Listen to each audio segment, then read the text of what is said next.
Hey guys, welcome back to Magic TV. My name's Craig. It's 9 o'clock and it's time for a Talk Magic. This is a very, very special one-off Talk Magic. I'm not doing it over Zoom, I'm doing it live. Why am I doing it live? I'm doing it live because I live with the person that I'm interviewing, which is, of course, the kid magician himself, Mr. Ryland Petty, who has just come off the semi-finals of Britain's Got Talent. Now, I've done an interview with you before, buddy, on this channel, after Blackpool, because everybody said we want to hear an interview with Ryland. But I mean, I want to do an interview with you about BGT. Yeah. Mainly because a lot of your videos are because obviously Britain's Got Talent put the videos on YouTube of all the different acts, and your videos, to be honest, the Phantom, the Witch, you, all of the magic acts got like 10 times more views than any of the other, even the winners. Like, got so many more views. I think the semi-final performance is on almost 2 million views right now. So a lot of people have been discussing BGT, but also there's going to be a lot of magicians that are going to be watching this that are thinking, well, hang on, if a 9-year-old can go on BGT and do really well, maybe I can go on BGT. So I thought we'd do an interview with you, talk about the whole experience, talk about what you liked about it, and maybe get some advice off you for anybody that's watching this that might want to go on BGT in the future. Does that sound good? Yeah. So, first of all, let's get the simple ones out of the way. When did you want to go on Britain's Got Talent? Because it's been a huge secret, hasn't it? Yes. Go on, when did you want to go on Britain's Got Talent? Since 4. Since 4. After seeing Izzy Simpson. After seeing Izzy Simpson. Yes. What made you want to go on Britain's Got Talent then at the age of 4? You saw Izzy. Go on, talk us through it. Well, as most people know, I started magic at the age of 2, and when I saw Izzy Simpson on Britain's Got Talent when she was 8, I was wanting, that was 5 years ago, I wanted to go on Britain's Got Talent ever since I saw her on. There you go. And since then, there's been quite a few other kid magicians that have been on Britain's Got Talent. Izzy obviously was the first kid magician. She went on at the age of 8. But that Jasper's been on, and Aiden's been on, and there's been a whole bunch of people going on. So, question for you: when did you? Because originally you were going to go on a lot earlier, weren't you? And then COVID hit. Yeah. Talk us through that. What happened first of all? So we're at 7. We applied. They said we can't actually do it at the moment because of COVID. You might be able to do it next year. And then that was at 7, and then 8, we couldn't do it again. No, because they didn't do BGT in 2020, did they? Yeah, no, they didn't. Didn't do Britain's Got Talent in 2020. So I had to apply to this one instead of the one a year ago. And so when were the auditions? And what was the audition process like? Was it scary? Talk us through the whole day. Because when we did the interview with you about Blackpool, you'd already actually done your audition, but you couldn't tell anyone, could you? So I suppose the first question was it really annoying not being able to tell anyone that you did the auditions for BGT? Yes, it's really annoying. Go on, tell us why. Tell us why that was hard. I like telling people about the achievements I've done, and they like to hear it because they like to hear about the magic achievements that there are in life. Well, you like doing magic as well for people, don't you? Yeah. And at Blackpool it was really hard, wasn't it? Because you're having people coming up to you going, "That's amazing." And you knew that you'd auditioned a couple of months ago, but you couldn't tell anyone, could you? I mean, Oh yeah, during PE at school, Mm-hmm. Miss Edwick said, we're going to do a dance that someone did on Britain's Got Talent. And I was like, I want to turn off. Because you went on quite late, didn't you? Yeah. Your audition was on quite late. So you did the auditions in January. Talk us through that whole process. It was a very full-on day. Yeah, it's February. Was it? I thought it was January. Yeah, it's February. Okay. So tell us about that. It was before Blackpool. Just before Blackpool. I forgot the question. Tell us about the audition day. Tell us, because it was full on. I mean, you were there like all day and all evening. Yeah, but you couldn't leave. No, you couldn't leave. There was like stuff going on. You're filming. There's stuff going on all the time. Rehearsals, interviews, and then doing the actual thing. And then staying a bit later to do another interview. Then chat with some other people, and then we can finally go home at 10 o'clock at night. It was very late, wasn't it? So, tell me, were you nervous? I mean, obviously, because think about this, right? I mean, you're 9 years old, right? You're 9 years old. You're walking out on stage in front of how many people were there at the London Palladium? 4,000 or 5,000 people.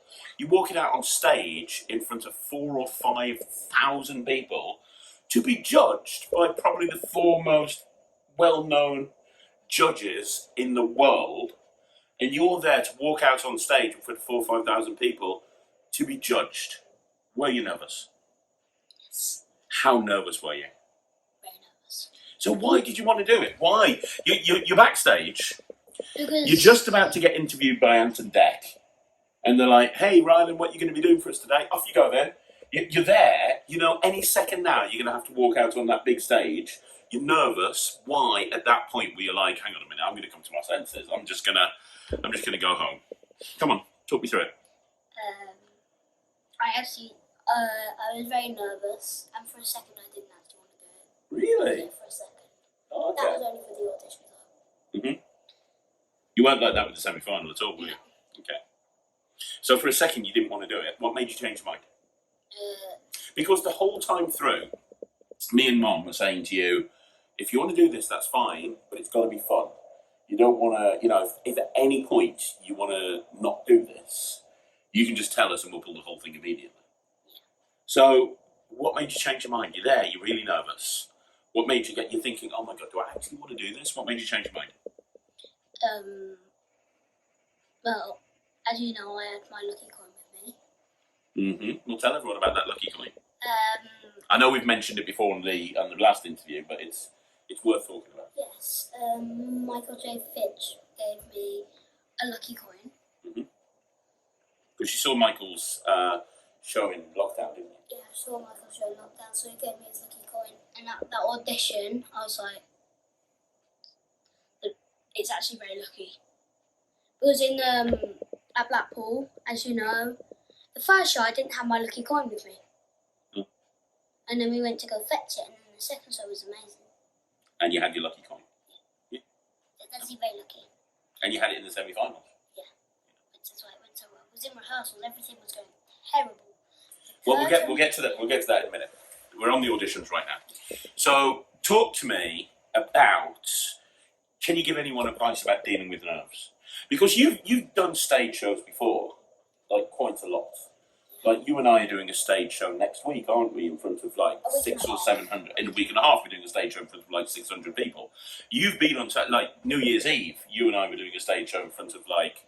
Wasn't that nervous? New Year's Eve. No, that was straight manner, wasn't it? But there were like 400 people in the audience, like 400 or 500 people in the audience, and you were doing. Wasn't that nervous? You were doing a 45-minute show then, and you were going in illusions and doing all the illusion stuff and everything. So, but this is the biggest gig that you've done by far.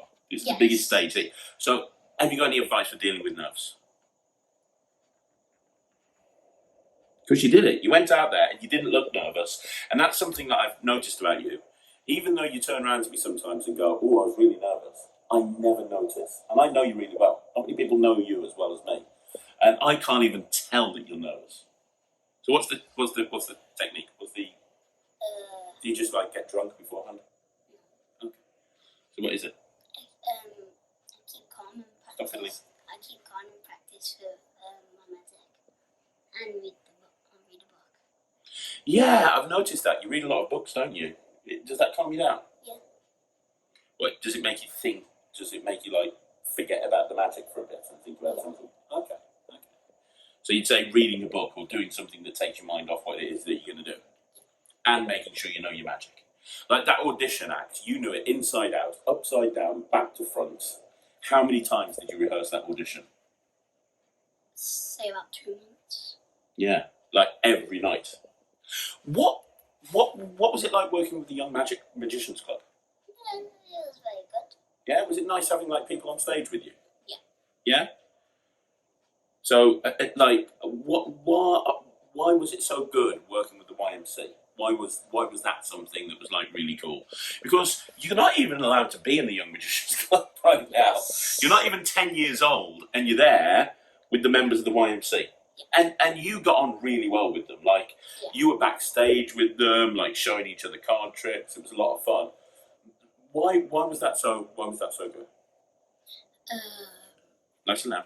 Because in school, no one else does magic.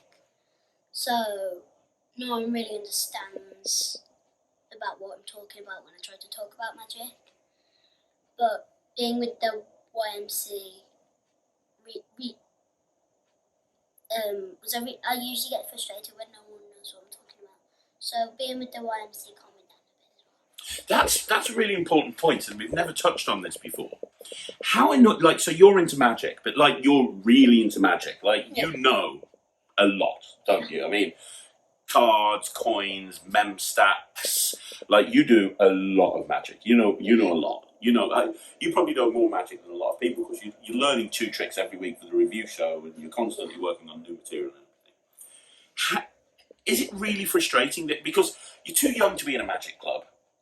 Although you post on Instagram, you're too young to have like your own.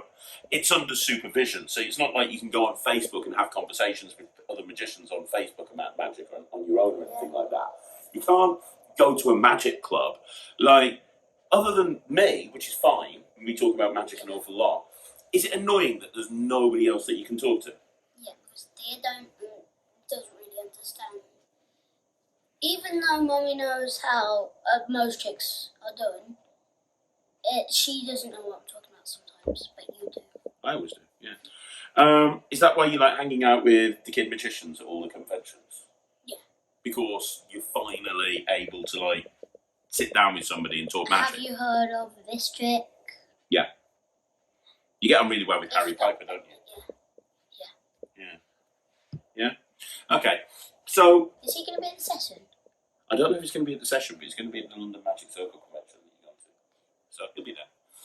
Even though I'm too young to go into the Young Magicians Club, let alone the Magic Circle, and I'm on the gala show. You are on the gala show at the Magic Circle. How exciting is that? Yeah, which is crazy because I'm not even allowed in the Young Magicians Club, let alone the adult one. Yeah, you're on the gala show of the Magic Circle, yeah.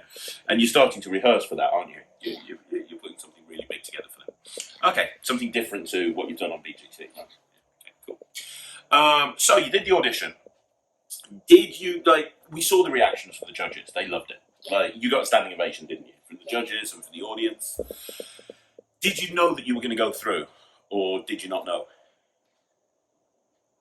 I didn't know if I was going to get through or not. But then, when the results came, I just took a step back. Well, you jumped up and down on your bed, didn't you? Yeah. Oh, I thought you meant the semi-final.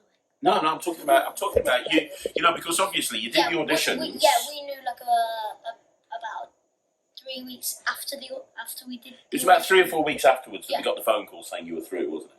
Yeah. And at that point, you didn't know if you'd got through, did you? No. In fact, I seem to remember before we had the phone call, you were convinced that you hadn't got through. Yeah. Why? I forgot now. That was so long ago. But you did. You kept saying to me, I've not gone through. I don't think I've got through. They would have called me by now. Yeah. I don't know why I did that. So, what made you go? So then we get to the point that you're going to the semi-final, right? So you know that you're going to be in the semi-final. Scary stuff. Yeah. Rehearsing for 3 months. Yeah, it was about 3 months, wasn't it? Something like that. Probably not 3 months. February. It was about 2 months, two and a half months. February, March, April, May. So it was in May. So about 2.5. 2.5 months. 2.5 months, yeah. And we saw your semi-final. I mean, it was amazing. What made you decide to carry on doing cubes? Well, just because it didn't go. Just because you lost, but just because you didn't do it and you didn't get through, doesn't mean you should stop using what you use. Okay. And cubes are your thing, aren't you? Yeah, because cubes got me through to the semi-final, and even though I didn't get through, I came 4th place. You did come 4th place. It was very close. Yeah, very close. You did really well. So let's talk about the semi-final. So, how much harder was the semi-final act compared to the audition? Just the act. Forget about actually performing it for now. Just the act and what was going on. Was it a harder act to do? Yes. Why? Because half of it, I'll say, was actually an illusion. You know what I'm talking about. The illusion. Yeah, we'll talk about the illusion in a bit, but Yes. you've had experience of doing illusions before because you do help with the illusion show with me, don't you? Yeah. Like the show But that we not did. this type of illusion. No, this was much bigger in scale. Like normally you're getting into split presses and crystal caskets. I'm just going to put my legs up. And Yeah. then in this, it's like full on. Well, I can't give it away, but it's mental. Yeah, it was a difficult illusion. Yeah. But also, you had 25 kids, or a bunch of kids, I don't know how many. In the act, 23 including me. 23 kids. Including me. Including you. So 22 kids doing dress code. No, not 22 kids doing dress code. 20 kids doing dress code. Yes, 20 kids doing dress code. That was difficult, right? Yes. I mean, 20 kids doing dress code, and they only learnt it like a week before the act, didn't they? Not even a week, yeah. About a week, I'd say. Yeah, because we learnt it on Wednesday, and then it was on Tuesday, so about... Just under a week. Yeah, just under a week, 6 days. 6 days to do that and rehearse it over and over again. And then come back on Sunday and rehearse it a bit more. And then 2 days after, do it. On the Tuesday? Yeah. You did it on the Tuesday. So they learnt it on the Wednesday and did it on the Tuesday. And how did, on the Tuesday, you were rehearsing at the actual Apollo at Hammersmith, weren't you? Yes. Like you were rehearsing, it was full stage, full dress rehearsals, you were doing the illusion, it was on the theatre stage. Before that it wasn't. A lot of the rehearsals took place in our living room. But on the Tuesday it was at the Hammersmith Apollo, the Palms at Hammersmith. How did the rehearsals go, Rye, during the day? Go on, talk it through. Okay, so final rehearsal we did just before the act. Just before with the act. We had no other time to practice. Just before the act. Literally, this was like a full run through of the show, wasn't it? Yeah, full run So through. they were doing it. Ant and Deck was on the stage. They were coming. It was just without the judges. It was like an actual, and they had the ad breaks and everything to make sure that it was all timed correctly, wasn't it? Yeah. So it was a full rehearsal, and you were doing your thing. Okay, so the first thing was, I make the correct angle with the cube to match their t-shirts. Mm-hmm. The angle was the wrong way around. So the t-shirts didn't match. Yeah, it just made no sense. That's the first thing. Second thing, You forgot to do the solve. forgot to solve the cube. So you went from doing that, and then you just walked up the steps. And when you got to the steps, you realised They just had they were all just standing there. All the kids were standing on the stage, unsold t-shirts, and they're looking at you, going, "Oh, what's he doing?" And then you were like, "Oh, one more thing," and you had to go back down to the judges. Okay, so that's the second thing. I've got to snap my fingers when using the box. Yep.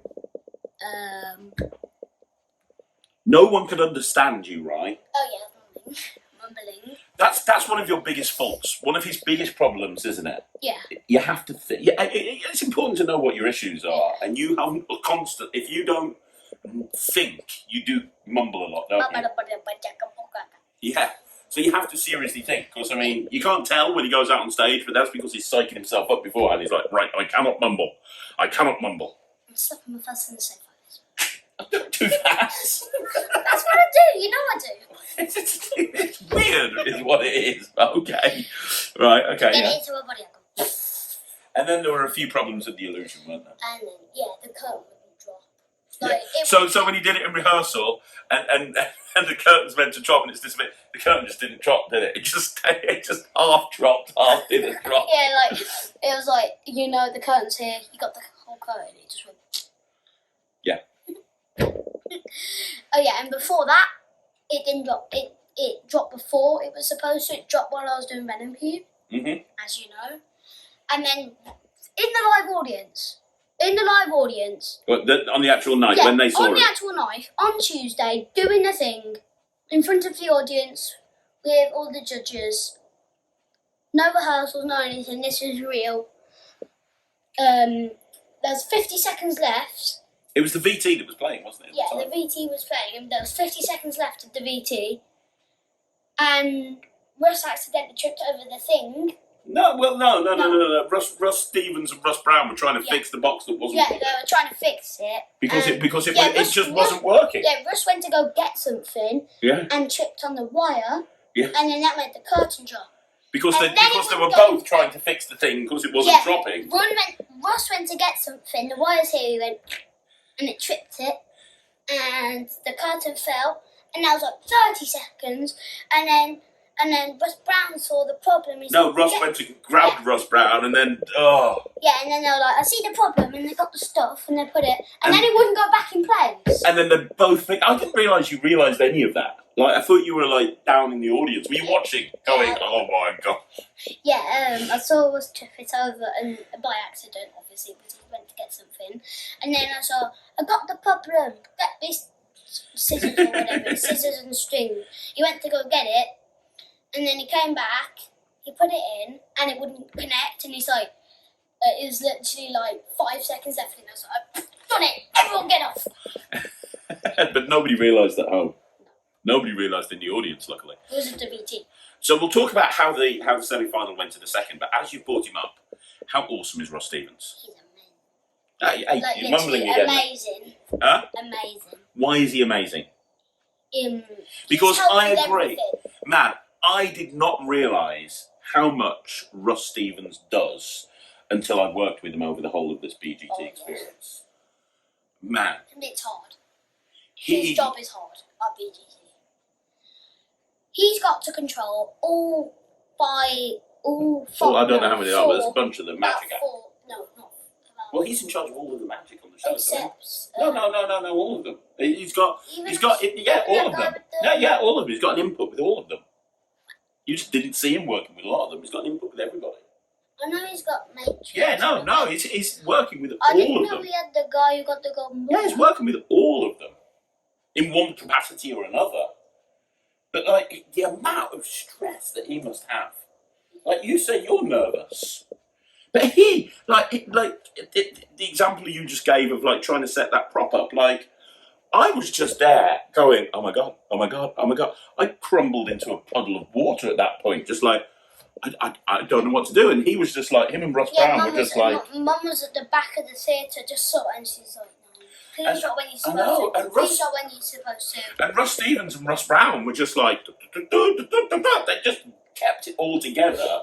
Yeah. They knew exactly what they were doing. Like, but outside of that, like, how much advice has Russ given you on performing? Oh, quite a lot. Loads of stuff. And how important is that advice? Because there's going to be people watching this, and what they want to do is what I do for you. Because when I help you, it's mainly about learning magic tricks, isn't it? It's not about performing, it's about learning magic tricks. And this is how to palm a coin, and this is how to do this move. Yeah, I learned how to palm a coin at the age of 3, because I learned how. I learned how to put my thumb on it. Yeah, at 2. At 2. And then at 3, I was like... Yeah. Didn't have to put my thumb on it, I just did. Yeah, exactly. But what was the stuff Russ was talking to you about, and how it's all about stage stuff. Well, tell everyone. Tell everyone the sort of stuff that Russ went through with you, and tell everyone why it's so important. Even though this sounds stupid, it took like a month. You know, in the audition when I tapped them on the shoulders, I spent a month doing that, working on that. A month. You literally can't tell, but that's a month worth of practicing. It's a month worth of practicing. Oh God, that is a lot. And then just walking out on stage with the semi-final, walking up to the judges and holding the cubes up in the air and knowing that took like 2 months. Knowing where to stand and knowing how to speak. I mean, Russ went through it over and over and over and over again. Oh yeah, and on the day, no, not on the day. When we actually went to the Apollo, the part where I walk over to the girl with the button completely changed. Oh yeah. Oh yeah, she used to be standing by the wings. Now she's doing dress code. Then she was back there. Now she's back there. And it's just sort of confusing. But things change. That's the thing with live TV magic. And things change all the time. I go there because it's supposed to go. As it used to obviously be because she's over there. Walk all the way across. But now it's there for now. So I stop there, talk, go there. It used to be talk. Yeah. A lot of changes that you have to adapt with. Yeah. Yeah, go on. Nothing. So the semi-final, I thought you smashed it. I thought you did really, really well. I genuinely thought you were going to go through to the final. I get 4th place. 4th place is good. I lost by 0.5%. Don't moan. How? I'm not moaning at you. I was just saying. I thought you were going to go through. I only lost by 0.5%. How did you feel when you found out that you hadn't gone through? Because if you actually watch the little thing of you doing it, when they go, Ryland Petty has been sent home, you go, What? Yeah, you do. You should go watch it back. What? Tell me, how did you feel? I thought I just took a step backwards. No, you put your head down. That's what I mean. How did you feel? I was quite nervous. No, afterwards. After you found out you were going home. You couldn't tell on stage, and all the other acts, because when I went to the exit, and you just saw me puddles of tears. I literally had a massive puddle around me, and you saw all my clothes are dripping wet. Even though we kind of had that mindset of, hey, if you go through, it's great. If you don't go through, it's not a problem. But I think you'd convinced yourself, because you'd done so well, you'd convinced yourself you were going through. No, I didn't. I thought I might have a chance. Yeah. And but all of the kids at the YMC were saying, we're definitely through. No, they said we have a chance. Yeah. They said we have a good chance. And you did have a good chance. Yeah, I did. You had something amazing planned for the final, didn't you? Yeah. But not to me. Using. Yeah, we won't say. Because maybe we'll use it at some point and do something with it. So, would you change any part of it? You've now done it. You didn't get through to the final. You got through to the semi-final. Looking back, would you change anything about the whole experience? What? Would you change anything? If you could go back and change anything, so you didn't get through to the final, is there anything that you would change, or would you just carry on doing exactly the same thing that you did? Because I thought you did the best that you could do. I don't think you could have put a better semi-final act together. I don't think there's anything that you could have done. There's something that I could have done. I was still in the box, but the audience at the same time, and people saw that. Oh, yeah, but people at home didn't. That's nothing. Don't be silly. That's the only thing I could really change. Really? Yeah. I thought you did an amazing job. So what's next? You wanted to go on BGT because of Izzy Simpson. Yeah. Stop fiddling with your watch. What next? What's the plan? What's the plan in the future? You're 9 years old. You're a magician. What's it been like going back to school? First of all, I hate it. You hate it? I don't want to go back. Why? Why is it? So annoying. Why? Every 2 seconds, I had people coming up to me saying, "You did so well. You did so well. You did so well. You did so well." Don't even know who the people are. Don't even know who they are. Literally, we just went to the shop after picking you up from school, didn't we? Oh, yeah, and someone said, "Hi, Ryland," and I walked in the shop and I said, "Who the hell is he?" Everyone suddenly knows who you are, right? Yeah. And your teachers are having you do magic. a full magic show. About 20 minutes. Yeah, that's pretty exciting. So what's next? You're 9 years old. You're a semi-finalist on Britain's Got Talent. You're the second youngest person to ever be a finalist on Britain's Got Talent. Didn't make it through to the final. No, not finalist. Semi-finalist, I said. Izzy got through to the final. Yeah. Izzy's awesome. Izzy still got through to the semi-final though, so I'm not the youngest. I'm the second. Yeah, second youngest. Yeah. So what's the plan moving forward? What's the plan? Are you wanting to be a professional magician? Obviously, what sort of are you planning on doing anything else? Let's in on some little secrets of you got going on. Because obviously, you're being booked to do the Gold Show at the Magic Circle. Yes. You've been booked by James Samuel to do his show in Thetford, the Stars of Magic. You're going to be at the IBM convention on the Future Stars of Magic. You're doing some close-up magic at the House of Secrets in Blackpool. Ross Brown's awesome, by the way, isn't he? Yes. We mentioned Ross Stevens. How awesome is Ross Brown? Oh, he's amazing. He's the one that figured out the problem with the box. He's so clever, isn't he? Yeah. Like, he's so Ross Brown said, "I see the problem. The strings aren't connected into there." And yeah. He's amazing. Yeah. Ross Brown and Ross Stevens remind me of the Batman and Robin of BGT. Like, they're total superheroes. So what's the plan for moving forward? You've got all these different gigs lined up that you're doing. You got your own residency. You got shows that you're doing with me. You know what else are you going to be doing? What's the plan? You want to be a professional magician? You want to do anything else on TV? What's the stuff that you've got in mind? Well, as you know, I've applied for Stuff. stuff. Yeah. I want to go on AGT. You do? Yeah. You want to go on AGT? Yeah, I want to try go on AGT. That's news to me. You're making this announcement live to everybody. You want to go on AGT? Yeah. Why? Haven't you had enough of the And do whole you know what? Got Talent experience? Do you know what? Yeah, What? it's quite dreadful, but guess. What?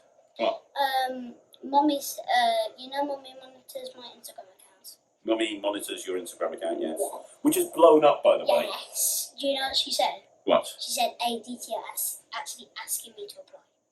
Really? Yes, they are. Well, maybe they've messaged you a bunch of... Yeah, I don't know. Mommy said, not yet. But you're Maybe wanting next year. But you're wanting to apply to AGT? Yes, this year. Haven't you had... Because, I mean, you said you enjoyed the whole experience, but it was stressful, and it was... Very stressful. Stressful and lots of rehearsals. Yes.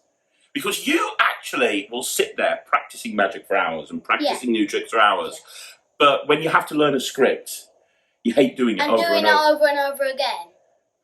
It's just so hard. You hate doing the same thing over and over again, don't you? Yeah. Okay, so you're going to AGT, which is, I'm your dad, and that's news to me. So okay, you're going to apply to AGT. Anything else you got in mind? What? No, I don't think you can mention that. Okay. That's something that is happening. Nice. Yeah, I think it is. I've applied. Yeah, you can't say it. No, I've had an email. I've had an email. Have you? Yes. Have you actually? Yes, I actually have. Really? We can't talk about this in the Have interview. you? Yes. Cool. I know, we can't talk about this because... Have you actually? Yes, I actually have, but we can't talk about it. So it's not something we can talk about. Oh. Remember what we were like with BGT for months where we couldn't talk about anything? Why? That's what we have to be like with that. I know. Hey, So, what advice would you give somebody who's watching this, who wants to go on Britain's Got Talent? What advice would you give them in terms of should they apply? What advice should you give them in terms of dealing with nerves? What advice would you give them in terms of the type of tricks that they should do on there? Very good. No, come on, don't, come on. People want to know your advice. What you got? I'll say do the stuff that makes you concentrate to deal with your nerves. Like, I like reading books, Okay. as you know. I read Diary of a Wimpy Kid books. Oh, let's skip that. Let's go straight to Dogman. I read 3 Dog, as you know, on the train. I was very busy with the rehearsals. We had like 5 hours of rehearsals, but still, in that short period, take away 5 hours, I read 3 Dogman books. Yes, you did. 3. Which is 3. very impressive. Yeah. So, And a Cat Kid, so that makes 4 because they're yes. almost the exact same length. Okay. Yeah. So, okay. So do something to deal with your nerves. What about in terms of the actual tricks that they do? Any advice on that? Well, you're the good advisor for that. Well, me and Ross. You and Ross. And Ross Brown. Yeah. Not me. I'm not very good at that. I'm not very good at that. But what you did do is you did the tricks that you're good at. Yeah. You didn't try and do something new. Cube and bottle, I'm good at that. Cue ball. You know that cue ball? Yeah. As you know, that was specially designed. By Guy Barrett. Yeah, my guy. And it was a frame. Yeah. You just get you just get a frame. That's all you get. Yeah. And Guy took some plastic, painted it black, and put like corners on with screws. Oh, it looks amazing. Oh yeah, and he put a stand on. Yes. So it's a stand now. Yeah. It can be a stand. It looks really good. If you ask Guy back kindly, he might make you stand. Well, we're going to be doing that in our show next week. Yes. Yeah. Are we? Yes, we are. Well, I say we. It's not we. Guess who it is? Yes. The second trick. Please. No. We're doing it. No. Yes. No. And you're doing Cupid Bottle. And Venom Cube. No. Doing all of it. It's your thing. Now. At least You're stuck with it forever. At least there's one thing that we're not doing. We're not going to drag that massive illusion off. No, we're definitely not doing that. Okay, so any other advice? So doing something to deal with your nerves. What about people that are just nervous that they're not going to do very well in front of the judges? Any advice on how to make sure that the judges like you? You don't know. Be good. Be good. Do good. Do good. That's the best advice I've ever heard. Rehearse. As Russ said, we had bad rehearsals, left, right, and centre, coming at us straight away. Every time we did a rehearsal, it was kind of bad. And then, as people say, bad rehearsal means good show. Yes, he did say that, didn't he? He said Yeah. bad rehearsal, good show. Yeah, bad rehearsal, I had an amazing show. Yeah, you did. Bad rehearsal, good show. It's really good. Back to the thing where I said I should have came out later through the doors. I actually had someone go, looking at the boxes there, I'm there. What? Wait, what? Wait, what? And then the light went off and the curtain dropped. They're like, what the hell? What the hell? Then they like, what? I was just standing in the audience looking at them. I'm like, magic, make duplicates, teleport.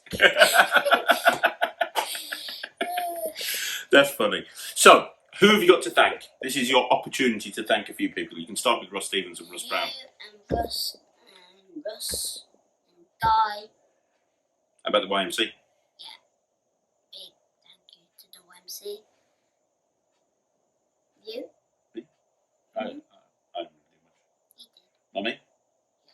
Who made all the dress codes? Who taught all the kids to do dress code? Andrew and Russ. Mainly Sarah. Your mom. Actually, it wasn't you. No. Sort of you. Mainly Bit your of mom. I was focusing on you. She was focusing on YMC. Yeah, so it's like, you said, you got a bit dangling down there. Can you make sure the collars are straight? Yeah. Okay. Anyone else you want to thank? How about all the people at BGT and the judges and everybody? Yeah. What was it like working with the production team outside of Russ? What was it like dealing with all of the production team at BGT? That's kind of stressful too. Was it?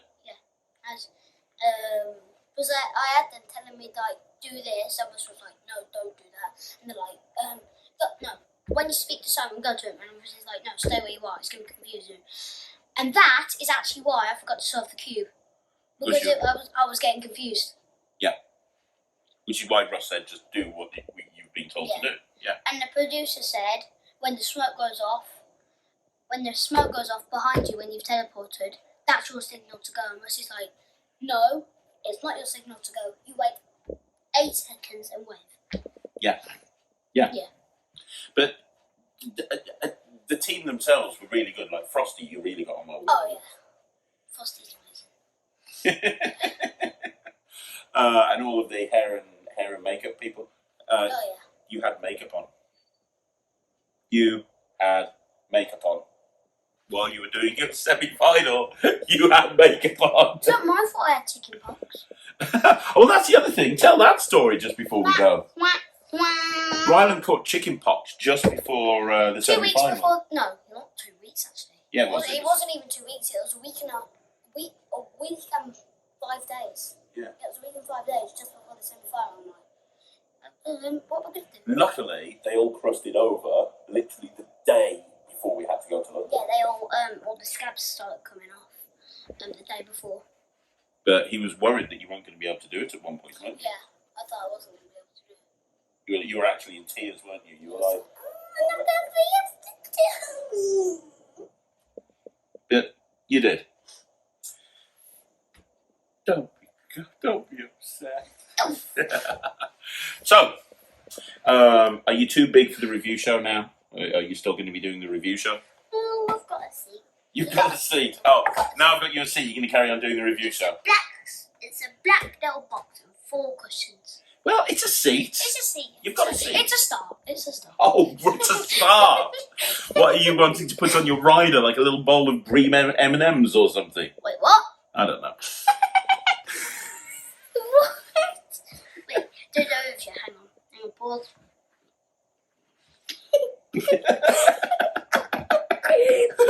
Oh, dear me. Okay, so you're going to carry on doing the review show with me. Hey, why is it? I need to ask you a question before we leave. Why is it that every single time you go to a magic convention, you watch a couple of lectures, but the first thing that you'll do is you'll go and help Alakazam deal all of their stuff? Why is it that you make a beeline to Alakazam? I love Alakazam. You love Alakazam. amazing because I'm Yeah, what did you do? Right, okay, so here's the thing. I said to him that it's the day before the finals. The semi-finals are on the Tuesday. It's the Monday. And I said to him, this is how much Ryland loves magic. I said to him, semi-finals are on the are at tomorrow. We're gonna have a day off from rehearsing. You're over-rehearsed. We're done. We're gonna not rehearse anymore. the day before. The day before. We're gonna have a day off. We're gonna have a day off. We can do anything. We can go to the cinema. We can go to a show. We can go to Covent Garden. We just spend the day. We're in London. We'll spend the day in London together, just you and me. What did you decide to do? Go to Alakazam. This is how much you love magic. You just went to Alakazam, filmed a load of stuff for Alakazam. And came straight back. Came straight back. Went to a Lego shop quickly. Yeah. We bought a big set, big fat, massive set. Dinosaur Lego. Dinosaur Lego. Got to be done. And a little one. Yeah. But you went to Alakazam. That's just crazy. 45. How is it crazy? I love them. There you go. That's how much you love magic. So, Ryland, congratulations on PGT. Thank you very much for joining me on Talk Magic. I really appreciate it. If you haven't already done so, go check out Ryland's socials. He is Ryland the Kid Magician on Instagram. You're on almost 6,000 followers on Instagram. His YouTube channel's blowing up. He's on almost 1,000 subscribers on YouTube. And you've just set up a link tree, haven't you, on your Instagram account? And things are going really well for you. So go follow him on Instagram. You post daily videos, don't you, pretty much? Every single day, mainly. Yeah. So go check him out on all the different socials. And he'll be back this Wednesday. Yeah, on the review show. On the review show. So, guys, thank you. What do I have to do? I've never seen the Talk Magic. This is to read it up. What do I have to do? To wrap it up. Well, normally I just say thanks very much for joining me. I'll be back again. Is it? Yeah, you don't have to really do much. You can do if you want to. Would you like to wrap it up? No. Shall I wrap it up? Yeah. Okay. I don't know what to do. So I'll be back with a normal Talk Magic next week. How is this not normal? Because I'm here with you in person. It's normally over Zoom, so it's a bit of a weird one. It's a special one-off Talk And Magic. it's usually in office. Yeah, exactly. So we're here in the studio. Although we're changing the studio around. I'll talk to you about that later. Completely changing. What? We're changing the whole studio. We're changing the whole setup. Wait, what we Painting walls. There'll be no heater. We're upgrading the mics. We're upgrading the cameras. We're upgrading. We're gonna have. It's gonna be amazing. It's gonna be. Where are we going to have this exactly? Huh? Where are we going to have this? You'll see. You'll see. Please tell me. Yeah, you'll find out when the cameras go off. So thanks very much for joining us here on this Talk Magic. We'll be back again soon. Well, we'll be back here on Wednesday with a review show with myself and him. And like I said, make sure you follow him on all of his social media. I'll be back with a normal review, a normal Talk Magic next week. Thanks very much for watching. Understand why this is not normal. We'll see you again. I'm Craig. I'm right. We'll see you again. Take Wait, care. am I supposed to, is that what you say with everyone else? No, but I just thought you were here, so we do the I'm Craig, I'm Ryan. Okay. Are you okay with that? Yeah. Is that all right with you? Bye-bye. Okay. Bye-bye. Whoa. And you may have been on BGT, but I'm the one that does this, not you. I'll be back again with Ryland next week. I'm Craig. I'm Ryland. Bye-bye. You need to be more excited about it. I'll be back next week with another Talk Magic. I'm Craig. I'm Ryland. See you again soon. Bye-bye. That's my bit. It's my bit now. Fine. See you again soon. Bye, everyone.